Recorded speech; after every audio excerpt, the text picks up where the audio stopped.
গোকরো সাপ ধরতে গিয়ে ছোবলে প্রাণ হারান সাপুরে বয়েজউদ্দিন। পরে সেই সাপকে ধরে কাঁচা চিবিয়ে খেয়েছেন আরেক সাপুরে মোজাহার। এমন চাঞ্চল্যকর ঘটনা ঘটেছে কুড়িগ্রামের নাগেশ্বরী উপজেলার বল্লভের খাস ইউনিয়নে। ডাক্তারপাড়া গ্রামে একটি বাড়িতে সাপ আছে এমন খবর পেয়ে সাপুরে বয়েজউদ্দিন বাচ্চা সহ সেটি ধরে ফেলেন, কিন্তু বস্তায় ভরার আগে অসতর্কতায় সাপটি তার হাতে ছোবল দেয়। প্রথম দিকে সাপের বিষে কিছু না হলেও বাড়িতে এসে বিষক্রিয়ায় নিস্তেজ হতে থাকেন তিনি।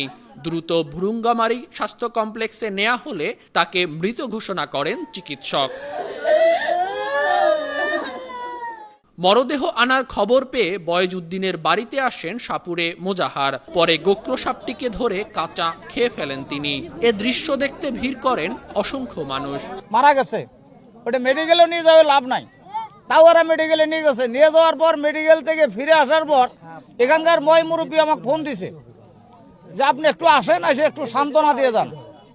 এই যে পরে আসলাম, আজ যে সাপটা বাই করে বিষটা খাইলাম, কিংবা রুগীটাও দেখলাম, রুগীটা তো নাইকে আগেই কইছি নাই, এরপর এসে এটা দেখশন করছে। বাচ্চা আছেন 11টা বাচ্চা, তো আপনারা দেখলেনি। এরপরে এখানে গোকুর সাপ, এরপরে এখানে এসে আমি সাপটা জবাই করে রক্তটা খাইলাম, এরপরে মাংস খানিক খাইলাম, খাইয়ে এখন আল্লাহ দিলে বাড়ির দিক রওনা দিম। ভুরুঙ্গামারী স্বাস্থ্য ও পরিবার পরিকল্পনা কর্মকর্তা এস.এম. আবু সায়েম জানান, বিষধর সাপে কাটলে ঝাড়ফুঁকে কোনো কাজ হওয়ার কথা না। সাপে কাটার সাথে সাথে রোগীকে হাসপাতালে আনতে হবে। সঠিক সময়ে চিকিৎসায় সাপে কাটা রোগী সুস্থ হয়।